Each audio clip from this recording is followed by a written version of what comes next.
Mon mari m'a appelé en visioconférence depuis son voyage d'affaires. J'ai vu la caméra de sécurité. Sors de la maison tout de suite. Papa, où es-tu? Notre fils de 6 ans a regardé l'écran. Écoute maman.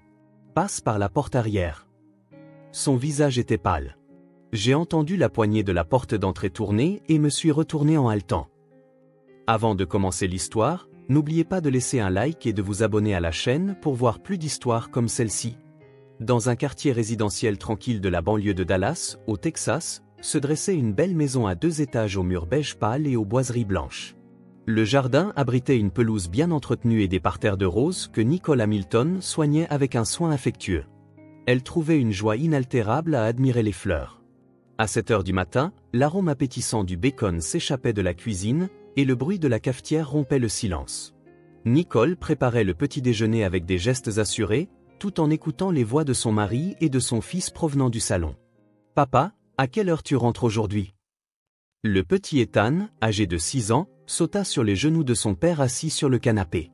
Le garçon, qui venait d'entrer en première année, avait pour rituel quotidien de cribler son père de questions chaque matin. Sa nature curieuse et amicale tenait certainement de son père, Jason. « J'ai un voyage d'affaires aujourd'hui. Je vais à Chicago pour 3 jours, répondit Jason en caressant doucement les cheveux de son fils. Jason travaillait comme directeur des ventes dans une entreprise informatique locale et partait en voyage d'affaires 2 ou 3 fois par mois. Après 8 ans de mariage, Nicole s'était habituée à ce rythme, mais Ethan était encore à un âge où il se sentait seul en l'absence de son père. « Ah, encore ?» La déception se glissa dans la voix d'Ethan. « N'oublie pas mon souvenir. » « Bien sûr que non. Qu'est-ce qui te ferait plaisir ? » « Des bonbons de Chicago. » Nicole sourit en apportant le petit déjeuner à table. Depuis 8 ans qu'ils étaient mariés, ces conversations matinales informelles étaient pour elle les moments les plus précieux. Pour quelqu'un de sa nature douce, qui n'aimait pas les conflits, ce foyer paisible était son idéal même. « Et toi, tu voudrais quelque chose, chérie ?» demanda Jason à Nicole. « Que tu reviennes sain et sauf me suffit amplement, dit Nicole en embrassant la joue de son mari. « Prends bien soin de toi. » Nicole travaillait de chez elle comme graphiste. Avant son mariage, elle avait travaillé dans une agence de publicité, mais depuis la naissance d'Ethan, elle s'était installée en freelance. La plupart de ses communications avec les clients se faisaient en ligne, et elle ne sortait qu'occasionnellement pour des réunions. Cette façon de travailler était idéale pour concilier l'éducation de son enfant et s'adapter bien aux fréquents voyages d'affaires de Jason. Après le petit déjeuner, Jason porta sa valise jusqu'à la porte d'entrée et se prépara à emmener Ethan à l'école. Nicole vérifia les devoirs de son fils et glissa un sandwich fait maison dans sa boîte à lunch. Victoria a appelé, annonça Nicole à son mari. J'ai reçu un de ses emails, ça faisait longtemps. L'expression de Jason s'assombrit légèrement. Qu'est-ce qu'elle disait? Juste pour donner de ses nouvelles. Mais comme on ne s'est pas vu depuis un moment, je suis un peu inquiète. Victoria était la sœur de Nicole, de 4 ans son aînée. Elle était célibataire et elles entretenaient des contacts occasionnels. Nicole n'entretenait pas de lien très étroit avec sa famille. Ses parents vivaient sur la côte et ils ne se parlaient au téléphone que quelques fois par an. C'était une distance intentionnelle, et pour Nicole, ce niveau de relation était confortable. « Je pense qu'il vaut mieux ne pas trop s'impliquer, » dit Jason, choisissant ses mots avec soin. « C'est ta famille, donc ce n'est pas à moi d'en dire beaucoup. » Nicole comprenait les inquiétudes de son mari. Victoria pouvait parfois devenir émotive et montrait des réactions subtiles face à la vie de couple heureuse de Nicole. Bien qu'elle n'ait aucune intention de couper complètement les ponts, elle comprenait l'importance de maintenir une distance appropriée. À 9 heures, Jason et Ethan quittèrent la maison. Nicole leur fit un signe de la main depuis la porte d'entrée et se prépara à passer du temps seule dans la maison désormais silencieuse. Elle se dirigea vers son bureau et alluma l'ordinateur. Aujourd'hui, elle prévoyait de terminer une proposition de logo pour un nouveau client. Par la fenêtre, sa voisine, Madame Johnson, s'occupait de son jardin, et on pouvait entendre les aboiements d'un chien depuis la maison d'en face. 5 ans s'étaient écoulés depuis leur déménagement dans ce quartier résidentiel, et Nicole aimait profondément cet environnement paisible. Elle avait noué avec ses voisins des relations de bon voisinage, basées sur une distance respectueuse tout en permettant l'entraide en cas de besoin. Ethan rentrerait de l'école à 15 heures. D'ici là, Nicole pouvait se concentrer sur son travail. Cette vie paisible et régulière était pour elle le bonheur même. Le lendemain matin, Nicole se réveilla naturellement avant que le réveil ne sonne. Dans le lit à côté d'elle, Jason s'était déjà levé, et elle pouvait entendre le bruit discret de la douche. Il était 6 heures du matin, 1 heure plus tôt que d'habitude. Son vol pour Chicago partait à 9 heures. Compte tenu de l'heure de trajet pour se rendre à l'aéroport, ce timing était logique. Nicole sortit doucement du lit et se dirigea vers la cuisine. Les matins où il partait en voyage d'affaires, elle lui préparait toujours un petit déjeuner spécial, des pancakes aux myrtilles, les préférés de Jason, et un café fort.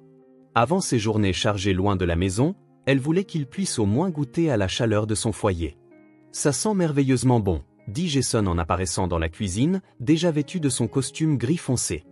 Nicole se retourna et sourit à l'apparence soignée de son mari. Même après 8 ans de mariage, sa présence était toujours spéciale pour elle. « Des pancakes, tes préférés. »« Merci. Ta présence rend même les matins de voyage d'affaires spéciaux. » Jason passa son bras autour de la taille de sa femme et l'embrassa légèrement. Des bruits de pas précipités se firent entendre à l'étage et Ethan dévala les escaliers en pyjama. Il avait les cheveux en bataille et se frottait les yeux encore endormis. « Papa, tu pars déjà ?» Une nette solitude perçait dans la voix d'Ethan. « J'ai encore le temps. Prenons le petit déjeuner ensemble. » Jason souleva son fils et l'installa sur une chaise de la salle à manger. Le petit déjeuner à 3 fut, comme toujours, un moment paisible. Ethan raconta avec enthousiasme ce qui s'était passé à l'école la veille, et Jason écouta les histoires de son fils en jetant de temps en temps un coup d'œil à sa montre.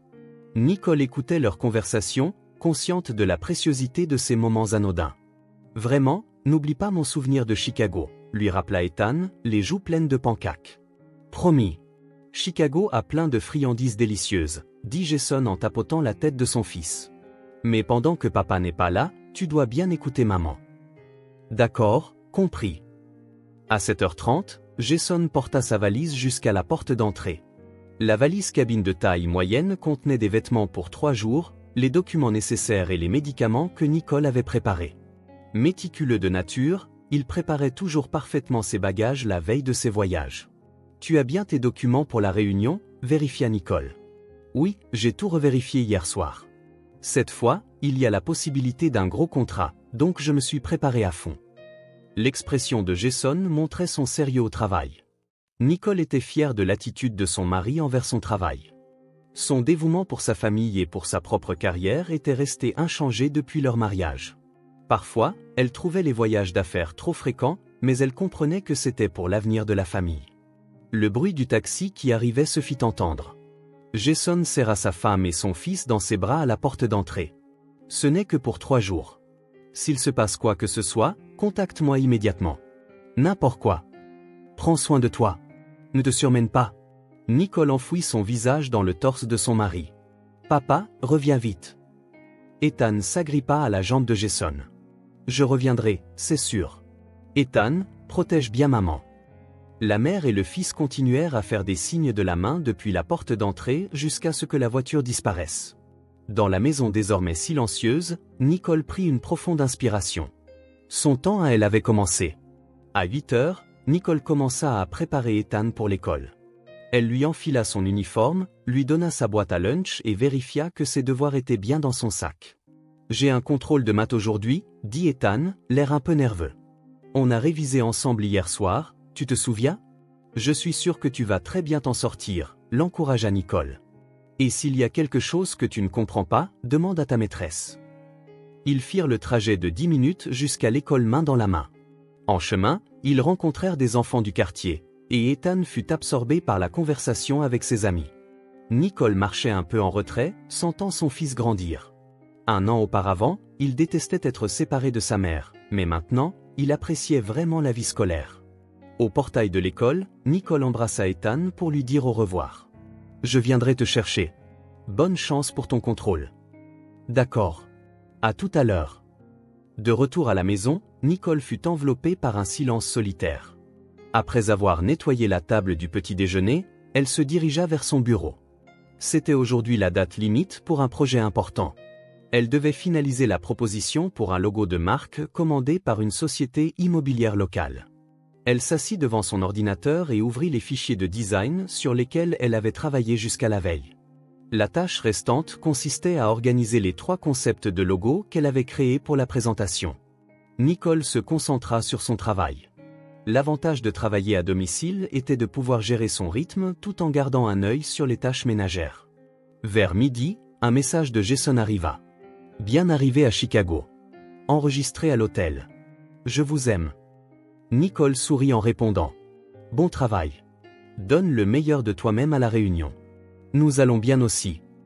À 15h, Nicole interrompit son travail pour aller chercher Ethan. Son fils sortit du portail de l'école avec des amis et annonça joyeusement les résultats de son contrôle. Maman, j'ai eu la meilleure note au contrôle. C'est merveilleux. On va faire un dessert spécial ce soir. Sur le chemin du retour, Ethan continua de raconter diverses choses qui s'étaient passées à l'école. Les jeux avec les amis, le déjeuner. Pour un enfant de 6 ans, tout était un grand événement. Nicole hochait la tête au récit de son fils, savourant ce bonheur quotidien. Le soir, ils préparèrent le dîner ensemble. Ils firent des spaghettis aux boulettes de viande, le plat préféré d'Ethan, accompagné de salade et de pain. Le dîner sans son mari était un peu solitaire, mais la table était animée par la conversation avec son fils. À 20h, elle donna un bain à Ethan, et à 21h, il se préparait pour le coucher. L'histoire du soir était la suite du roman d'aventure que son fils avait choisi. Tandis que Nicole lisait à haute voix, Ethan s'endormit progressivement. « Maman, est-ce que papa dort bien ? Il prépare sûrement sa réunion de demain en ce moment. Mais je suis certaine qu'il se repose correctement. J'espère qu'il sera en forme demain aussi. Il ira bien. Papa est fort. » Une fois Ethan endormi, Nicole retourna seule au salon. Elle alluma la télévision et se prépara sa tisane préférée. Ce moment était précieux pour elle, marquant la fin de la journée. Vers 22h, un autre message de Jason arriva. Réunion du matin au soir demain. Je pense à vous deux. Bonne nuit. Nous allons bien ici aussi. Fais de beaux rêves, répondit-elle. Puis Nicole commença également à se préparer pour la nuit. Demain commencerait une autre journée paisible, comme toujours. Envoyer son fils à l'école, se concentrer sur son travail, et le récupérer l'après-midi. Et dans 2 jours, la routine quotidienne de toute la famille dînant ensemble reviendrait. Nicole s'endormit l'esprit tranquille. Le lendemain à 14h, Nicole travaillait dans son bureau sur des demandes de révision d'un client. Un message concernant des ajustements fins sur le logo qu'elle avait soumis la veille était arrivé à la première heure. Comme il y avait amplement de temps avant la date limite, Nicole avançait calmement dans son travail.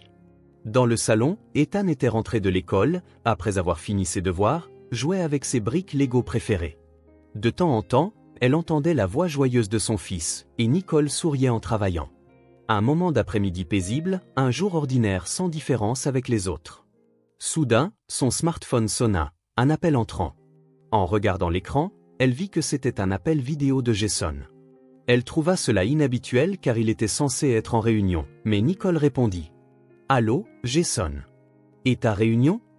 En voyant le visage de son mari à l'écran, Nicole eut le souffle coupé.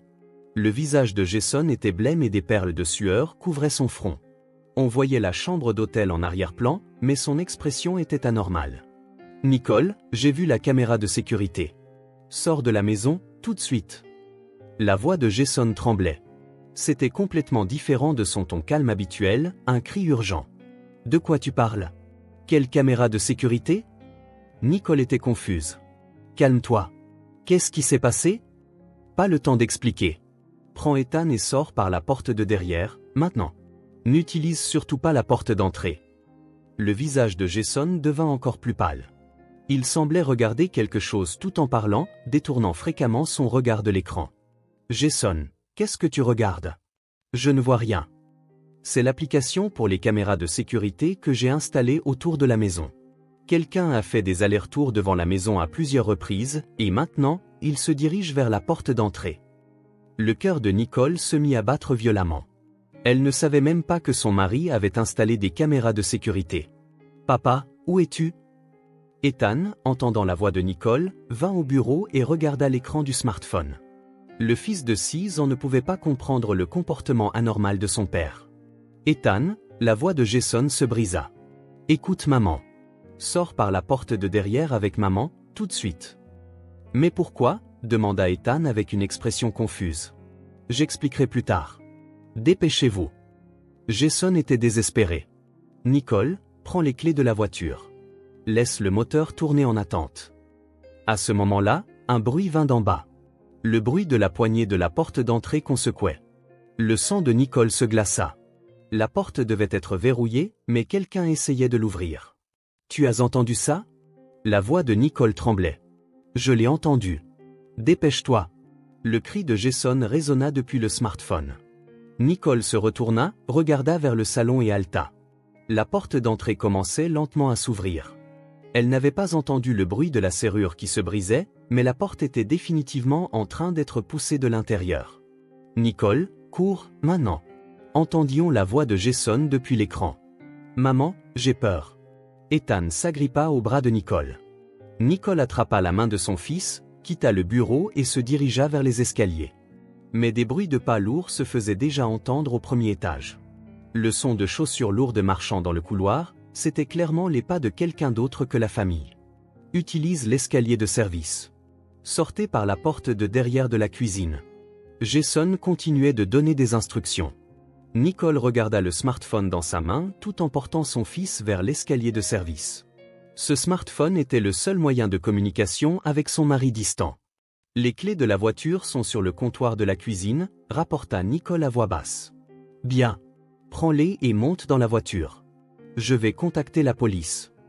Arrivée dans la cuisine, Nicole attrapa rapidement les clés de la voiture. Au moment où elle posa la main sur la porte arrière, une voix d'homme se fit entendre depuis le salon. Nicole, je sais que tu es là. En entendant cette voix, Nicole se figea. Ce n'était pas une voix inconnue. C'était quelqu'un qu'elle connaissait, mais elle ne se souvint pas immédiatement de qui. Tu reconnais la voix? Demanda Jason à travers l'écran. Je ne sais pas, mais je l'ai déjà entendu, répondit Nicole d'une voix tremblante. Sors d'ici, tout de suite. Nicole ouvrit doucement la porte de derrière et sortit avec Ethan. Heureusement, ils purent passer du jardin au parking en se cachant derrière la haie du voisin. Maman, pourquoi on s'enfuit? Demanda Ethan d'une voix prête à pleurer. Tout va bien. Je t'expliquerai bientôt. Nicole serra son fils dans ses bras en se dirigeant vers la voiture. En montant dans la voiture, les mains de Nicole tremblaient tellement qu'elle n'arrivait pas à démarrer le moteur. Au troisième essai, le moteur démarra enfin. Bien joué. Par-delà, maintenant. Entendions la voix de Jason. Nicole recula doucement la voiture et quitta le parking. À ce moment-là, elle vit une silhouette à la fenêtre de la maison. Quelqu'un regardait dans leur direction depuis la fenêtre du salon. La distance était trop grande pour voir clairement le visage, mais quelqu'un était définitivement là. J'ai vu quelqu'un. Il y a quelqu'un dans le salon, rapporta Nicole. Tu vois le visage? La distance est trop grande, mais je pense que c'est une femme. L'expression de Jason changea. Une femme? Tu es sûr? D'après la longueur des cheveux. Je crois. La voiture descendit la rue résidentielle, s'éloignant de la maison. Nicole vérifiait de temps en temps le rétroviseur, mais il n'y avait aucun signe de poursuite. Où dois-je aller? Demanda Nicole. Va sur le parking du centre commercial. Un endroit avec beaucoup de monde est plus sûr. Je contacte la police immédiatement. 10 minutes plus tard, Nicole gara la voiture sur le parking d'un centre commercial voisin. Lorsqu'elle coupa le moteur, un silence soudain s'installa. Ethan était assis, anxieux, sur la banquette arrière. Maman, on ne peut plus rentrer à la maison? C'est bon. On pourra bientôt rentrer. Nicole essaya de rassurer son fils, mais elle-même était confuse. Sur l'écran du smartphone, elle pouvait voir Jason passer un appel téléphonique. Après un moment, il revint à l'écran. J'ai appelé la police. Ils arriveront dans moins de 15 minutes. Reste là en attendant. Jason, je n'étais pas au courant pour les caméras de sécurité. Quand les as-tu installées? L'expression de Jason s'assombrit. En fait, je les ai installées il y a 2 semaines. Il se passait des choses suspectes autour de toi ces derniers temps. Des choses suspectes? Qu'est-ce que tu veux dire? Des clients de ton travail posaient des questions étranges sur toi, et des voisins se sont renseignés plusieurs fois sur tes activités. Alors, j'ai installé des caméras par précaution pour pouvoir vérifier même quand je suis absent. Nicole était sous le choc. Plus que le fait que son mari ait secrètement installé un système de surveillance, elle était terrifiée par la réalité que quelque chose se passait à son insu. Pourquoi ne m'as-tu rien dit? Je ne voulais pas t'inquiéter. Mais maintenant, j'aurais dû te le dire. Le son d'une sirène se fit entendre au loin. Nicole poussa un soupir de soulagement. Bientôt, la police arriverait et expliquerait cette situation terrifiante. 10 minutes plus tard, 2 voitures de patrouille arrivèrent sur le parking du centre commercial. Les gyrophares rouges et bleus clignotaient, et Nicole se sentit soulagée. Les policiers sortirent de leur voiture et se dirigèrent immédiatement vers celle de Nicole. « Madame Hamilton ?» Un policier plus âgé tapa légèrement à la fenêtre. « Je suis le chef Rodriguez. » Nicole baissa la vitre et montra au policier l'écran du smartphone qu'elle tenait toujours. Jason observait la situation avec anxiété à travers l'écran. « C'est mon mari. Il est en voyage d'affaires à Chicago et il a remarqué quelque chose d'anormal chez nous grâce aux caméras de sécurité et a appelé la police. Nous comprenons la situation. Nous sommes déjà en contact avec nos collègues qui se sont rendus à votre domicile. L'intrus a été appréhendé, annonça le chef Rodriguez. Appréhendé, la voix de Nicole monta d'un ton. Y a-t-il des blessés? L'intrus n'a pas été blessé, mais il a résisté. Il est actuellement interrogé au poste. Pourriez-vous venir au poste également? Nicole regarda Ethan. Son fils avait une expression anxieuse et ne semblait pas encore bien comprendre la situation. Est-ce que mon fils peut venir aussi? Bien sûr. Nous avons une salle d'attente pour les enfants. Pendant le trajet vers le poste de police, Nicole avait des sentiments mitigés. Le soulagement d'être en sécurité se mêlait à l'anxiété de savoir qui s'était introduit chez eux. Elle continua de parler avec Jason au téléphone, et il lui apprit qu'il organisait en hâte un vol de retour. « Je prends le vol de ce soir. Je suis trop inquiet pour vous deux pour travailler. » La voix de Jason était empreinte de fatigue. Arrivés au poste de police, Nicole et Ethan furent conduits dans des pièces séparées. Ethan était avec une policière dans une salle d'attente pour enfants, qui lui lisait un livre d'images, tandis que Nicole devait être interrogée dans une salle d'interrogatoire. D'abord, concernant l'intrus, le chef Rodriguez ouvrit un dossier. « C'était quelqu'un que vous connaissez. »« Quelqu'un que je connais ?» Nicole était surprise. « Victoria Montgomery, votre sœur aînée. » Nicole resta sans voix. Victoria, pourquoi sa sœur, qu'elle n'avait pas vue depuis 4 ans, s'était-elle introduite chez eux sans permission? Elle ne pouvait pas comprendre. « Ma sœur? Mais comment est-elle entrée dans la maison? La porte devait être verrouillée. Elle a utilisé un double des clés. Nous enquêtons encore pour savoir où elle l'a obtenu, mais elle garde le silence. » Le chef sortit un autre dossier. « En fait, Madame Hamilton, il y a quelque chose dont nous devons discuter avec vous. Votre mari nous avait consulté au préalable. » Jason l'a fait? Il y a 3 semaines, votre mari est venu au poste pour une consultation. Il a dit que des incidents suspects se produisaient autour de vous. Nicole était confuse. Son mari avait secrètement consulté la police. Quel genre de consultation? Votre mari a apparemment engagé un détective pour enquêter. Il a apporté les résultats avec lui. Le chef posa un dossier épais sur la table. Ceci est le rapport d'enquête du détective. Veuillez en lire le contenu. Quand Nicole ouvrit le dossier, il contenait des informations incroyables. Un rapport indiquant que Victoria surveillait de manière obsessionnelle les réseaux sociaux de Nicole et notait les détails de sa vie quotidienne. De plus, il comprenait des preuves qu'elle s'était fait passer pour des clients de Nicole pour passer des appels téléphoniques visant à nuire à sa réputation. Est-ce que c'est vrai? Les mains de Nicole tremblaient. Ce sont les résultats d'une enquête de 3 mois menée par le détective. Votre sœur nourrissait apparemment une forte jalousie envers votre vie de famille heureuse. Le rapport contenait encore plus de détails. Victoria s'était fait passer pour des résidents du quartier pour se renseigner sur les activités de Nicole, et il y avait des témoignages de voisins qui l'avaient vue près de l'école d'Ethan. Ma sœur était-elle mentalement instable?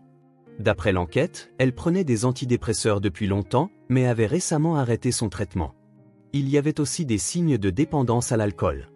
Nicole se prit la tête entre les mains. Elle n'avait aucune idée que sa sœur était dans une situation aussi grave. Le contact avait certes diminué ces derniers temps, mais elle n'aurait jamais imaginé que c'était à ce point.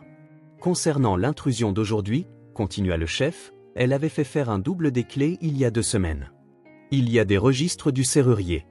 De plus, sur son téléphone portable, nous avons découvert un historique d'achat de dispositifs d'écoute. Des dispositifs d'écoute? Heureusement, ils ont été découverts avant qu'elle ne puisse les installer. Cependant, il y a un problème encore plus grave. L'expression du chef devint sévère. Sur son téléphone et dans son appartement, nous avons découvert un historique d'achat et du poison. Il a été obtenu via des achats en ligne en quantité pouvant atteindre des doses mortelles. Nicole se leva de sa chaise. Du poison? Vous ne voulez pas dire que ma sœur allait? Le mobile n'est pas encore clair, mais dans le sac qu'elle a apporté aujourd'hui, il y avait une boisson contenant ce poison. L'étiquette indiquait « jus spécial pour Ethan ». Nicole eut la nausée. Elle ne pouvait pas comprendre la réalité que son propre fils avait été pris pour cible.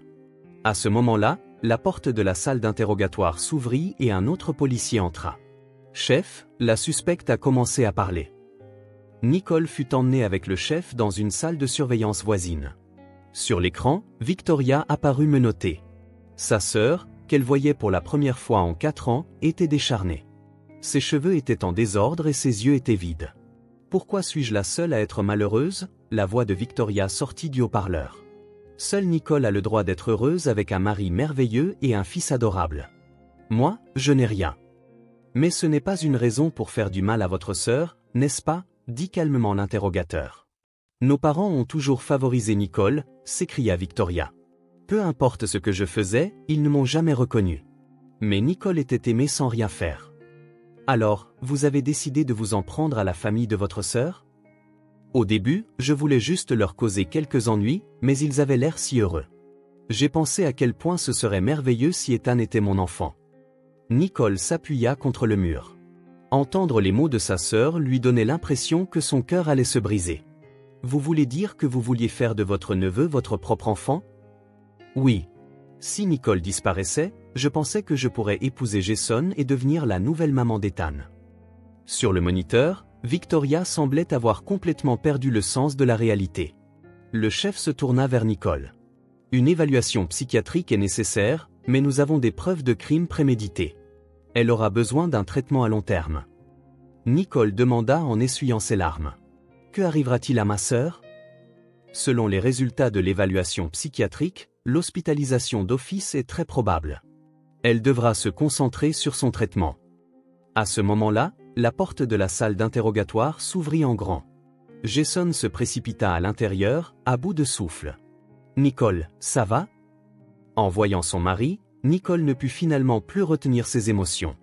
S'effondrant en larmes contre le torse de Jason, elle réalisa à quel point les événements des dernières heures avaient été terrifiants. « Tout est fini.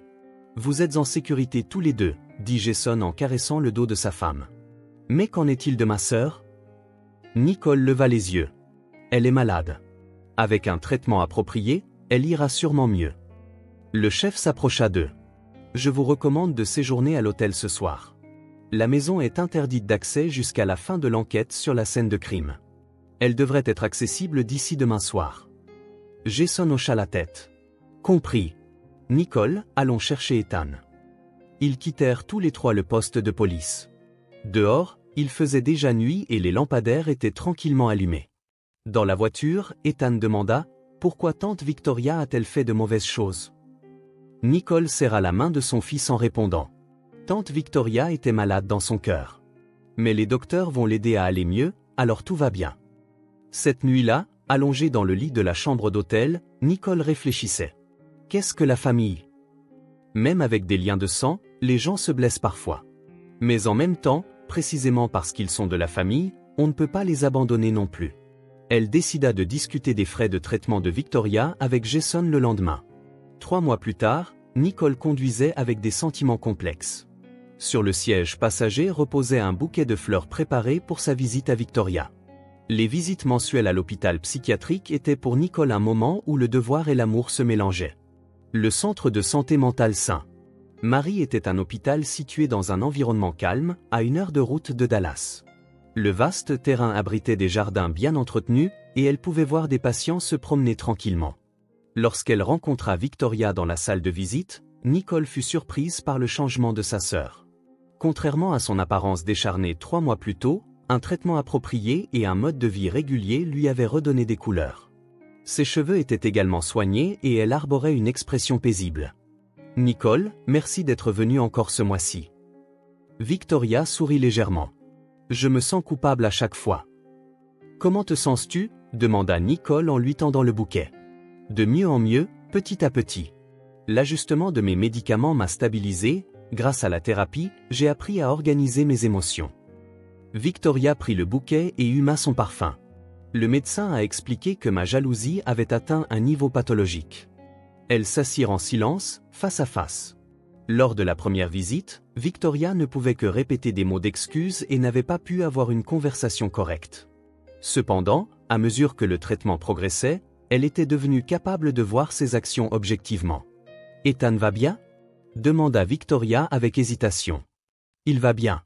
Au début, il a eu peur de ce jour-là, mais maintenant il vit normalement, » répondit doucement Nicole. « Il demande de tes nouvelles parfois, aussi. Est-ce que tante Victoria va mieux ?» Des larmes montèrent aux yeux de Victoria. « J'allais faire quelque chose de vraiment terrible à cet enfant. Je n'arrive pas à le croire moi-même. Mais rien ne s'est réellement passé. C'est ce qui est important. » Nicole posa sa main sur celle de sa sœur. Pendant ces 3 mois, elle avait profondément réfléchi à ce que signifie la famille. Ce n'est pas parce qu'on partage le même sang qu'on doit tout accepter sans condition. Cependant, on ne peut pas non plus abandonner les membres de sa famille confrontés à la maladie ou aux difficultés. Les soutenir tout en maintenant une distance appropriée est peut-être ce qu'est le véritable amour familial. « Jason ne me pardonne toujours pas, n'est-ce pas ?» dit Victoria à voix basse. « Il a besoin de temps, lui aussi. Mais il a accepté d'aider à couvrir une partie de tes frais de traitement, » déclara Nicole. « Il comprend aussi que tu es de la famille. » Alors que l'heure de la visite touchait à sa fin, Victoria tendit une lettre à Nicole. « Je ne l'ai pas encore postée. Mais je voulais que tu la lises. » Ce soir-là, de retour à la maison, Nicole ouvrit la lettre dans la cuisine où Jason et Ethan préparaient le dîner. « Chère Nicole, je m'excuse sincèrement que ma jalousie vous ait fait du mal, à toi et à ta famille. Depuis l'enfance, j'ai toujours vécu en étant comparé à toi, mais c'était le problème de nos parents, pas ta faute. Grâce au traitement, j'apprends à contrôler mes émotions. Si un jour nous pouvions devenir de vraies sœurs, c'est ce que j'espère. Avec amour, Victoria. » Après avoir lu la lettre, Nicole raconta son contenu à Jason. « Elle essaie de changer, » dit Nicole. « Il faudra du temps avant que je puisse lui faire entièrement confiance, mais je vois de l'espoir. »« Papa, quand est-ce que tante Victoria rentre à la maison ?» demanda Ethan avec une curiosité pure. Jason et Nicole échangèrent un regard. « Il faudra encore du temps, mais quand tante sera complètement guérie, je suis sûr qu'on pourra la voir, » répondit Nicole. « On ne doit pas abandonner les gens malades, n'est-ce pas ?» ajouta Ethan. Jason fut surpris par les mots de son fils. « C'est vrai. Les membres d'une famille se soutiennent. » 6 mois plus tard, la nouvelle de la sortie de Victoria arriva. Bien que la réintégration sociale complète prendrait encore du temps, elle s'était suffisamment rétablie pour passer à un suivi en ambulatoire. Lors de la dernière visite, Nicole se promena avec Victoria dans le jardin. « Que feras-tu après ta sortie ? » « Je prévois de vivre dans un foyer d'accueil pendant un certain temps. Pour le travail aussi, je commencerai progressivement dans un endroit que l'hôpital m'a présenté, » répondit positivement Victoria. « Je veux devenir vraiment indépendante pour ne pas vous causer de problèmes. Mais si tu as le moindre problème, contacte-nous. Nous sommes une famille. » Ce soir-là, Nicole était assise sur le canapé avec sa famille de 3 personnes, réfléchissant aux 6 derniers mois. « Qu'est-ce qu'une vraie famille ?» murmura Nicole. « Se protéger et se soutenir mutuellement, je suppose, » répondit Jason. « Ne pas abandonner les gens malades, » ajouta fièrement Ethan. Nicole serra son mari et son fils dans ses bras. Une vraie famille ne se résume pas seulement aux liens du sang. Parfois, les membres d'une famille se blessent mutuellement. Cependant, ne pas abandonner les membres malades de la famille et les soutenir tout en maintenant une distance appropriée est aussi une façon d'être une famille. Dehors, par la fenêtre, les roses que Nicole soigne avec amour fleurissaient magnifiquement. Ayant surmonté les difficultés, cette famille était désormais liée par des liens encore plus forts.